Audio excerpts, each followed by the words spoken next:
ஒரு மகிழ்ச்சியான செய்தி. இதயம் நலனையின் விலை லிட்டருக்கு ரூபாய் 105 குறைஞ்சிருக்கு. செப்டம்பர் 2023ல 1 லிட்டர் இதயம் நலனையின் அதிகபட்ச விலை ரூபாய் 503. ஆனா இப்ப 1 லிட்டர் இதயம் நலனையின் விலை ரூபாய் 398 மட்டும்தான் தமிழ்நாட்டுல. அப்ப இனிமே எல்லாரும் இதயம் நலனை வாங்கலாம் இல்ல? தமிழகத்தில் போதைப்பொருள் புழக்கம் நாளுக்கு நாள் அதிகரித்து வருவதாக அதிமுக, பாஜக போன்ற எதிர்க்கட்சிகள் தொடர்ந்து குற்றம் சாட்டி வருகின்றன. கஞ்சா போதையில் கொடூர கொலை, கஞ்சா போதையில் பாலியல் சீண்டல் என போதையால் ஏற்படும் சட்டம் ஒழுங்கு பிரச்சனைகள் குறித்த செய்திகளையும் அடிக்கடி காண முடிகிறது. தமிழகத்தின் டிஜிபியாக 2021 பதவியேற்றுக் கொண்ட சைலேந்திர பாபு ஆபரேஷன் கஞ்சா வேட்டை என்ற பெயரில் திடீர் சோதனைகளை நடத்தி கஞ்சா வியாபாரிகளுக்கு அதிர்ச்சி கொடுத்தார். இதனால் வெளி மாநிலங்களில் இருந்து கஞ்சா, குட்கா போன்ற தடை செய்யப்பட்ட போதைப் பொருட்கள் தமிழகத்திற்கு கடத்தப்படுவது குறைந்தது. சட்டவிரோத போதைப்பொருள் என்று சொன்னாலே ஒரு காலத்தில் கஞ்சா மட்டும்தான் நினைவுக்கு வரும். ஆனால் இப்போது கொக்கைன், ஹெராயின், மெத்தபெட்டமைன் என பல போதை வஸ்துக்கள் புழக்கத்தில் உள்ளன. அது தவிர போதை ஊசி, போதை மாத்திரைகள் என புது வடிவம் எடுத்து அவை நடமாடுகின்றன. காவல்துறை ஒரு கதவை அடைத்தால் போதை கடத்தல் கும்பல்களோ பல புது வழிகளை கண்டுபிடிக்கின்றன.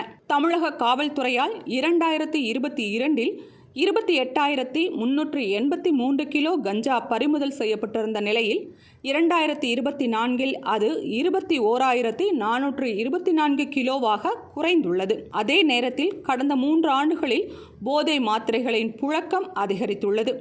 2022 ஆண்டு சுமார் 67,750 போதை மாத்திரைகளை காவல்துறை பறிமுதல் செய்திருந்த நிலையில் 2024 1,41,760 போதை மாத்திரைகளை பறிமுதல் செய்துள்ளது. 2025 முதல் 2 மாதங்களில் மட்டும் 24,215 போதை மாத்திரைகள் பறிமுதல் செய்யப்பட்டிருப்பதாக காவல்துறை தரவுகள் கூறுகின்றன. இந்த போதை மாத்திரை எங்கிருந்து கிடைக்கிறது? இளைஞர்கள் மத்தியில் இது பிரபலமடைய என்ன காரணம் என்ற கேள்விகளுக்கு பதில் தேடிய போது தமிழகத்தின் காவல்துறை மற்றும் மக்கள் நல்வாழ்வுத்துறைக்கு காத்திருக்கும் சவால்கள் தெரிய வந்தன. கஞ்சாவை தமிழகத்தில் பயிர் செய்ய முடியாத அளவு காவல்துறை தீவிர நடவடிக்கைகளை மேற்கொண்டது. அதுபோல வெளி மாநிலங்களில் இருந்து தமிழகத்திற்குள் கஞ்சா நுழைந்து விடாமல் இருக்க சோதனை சாவடிகளை அமைத்து அடிக்கடி அதிரடி சோதனைகளை நடத்தியது. இதனால் கஞ்சா படிப்படியாக குறைந்தது. ஆனால் போதைக்காக வலி நிவாரண மாத்திரைகள் பயன்படுத்தப்படுவது அதிகரித்துள்ளது. NDPS எனப்படும் narcotic drugs and psychotropic substance ஆக்டின் கீழ் 2022 ஆண்டு 10,665 வழக்குகள் பதிவான நிலையில் 2024 அது 11,025 உயர்ந்துள்ளது. அதற்கு போதை மாத்திரைகள் கடத்தல் ஒரு முக்கிய காரணம். ஆந்திரா, ஒடிசா போன்ற வெளி மாநிலங்களில் இருந்து வரும் கஞ்சாவை கட்டுப்படுத்த முடிந்த காவல்துறைக்கு போதை மாத்திரைகள் விற்பனை செய்யும் கும்பலை பிடிப்பது சவாலாக உள்ளது. கஞ்சாவை விட இந்த மாத்திரைகளை எளிதாக கடத்த முடியும். யாருக்கும் அவ்வளவு எளிதில் சந்தேகம் வராது. அதுபோக டிஜிட்டல் யுகத்தில் போதை விற்பனை கும்பல் கூட தொழில்நுட்ப ரீதியில் வளர்ச்சி அடைந்திருப்பது காவல்துறைக்கு மட்டுமன்றி இந்த சமூகத்திற்கே சவாலாக இருக்கிறது. போதையால் வரும் சட்டம் ஒழுங்கு பிரச்சனையை ஒரு புறம் என்றால் இதனால் வரும் உடல்நல பிரச்சனைகள் ஏராளம்.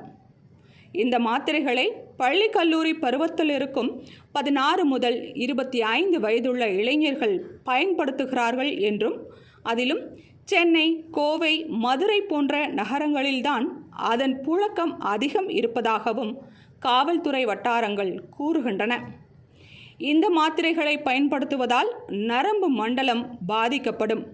இந்த மாத்திரைகளுடன் சேர்ந்து மதுபானத்தையும் எடுத்துக்கொண்டால் அது கோமா வரை கொண்டு செல்லும் என்று மருத்துவர்கள் எச்சரிக்கின்றனர். படிக்கும் இடத்திலும் வேலை செய்யும் இடத்திலும் இருக்கும் போட்டி, அதனால் ஏற்படும் மன அழுத்தத்தை போக்க இந்த மாத்திரைகளை தேடி இளம் தலைமுறையினர் செல்வது அதிர்ச்சி அளிப்பதாக உளவியல் நிபுணர்கள் வேதனை தெரிவிக்கின்றனர்.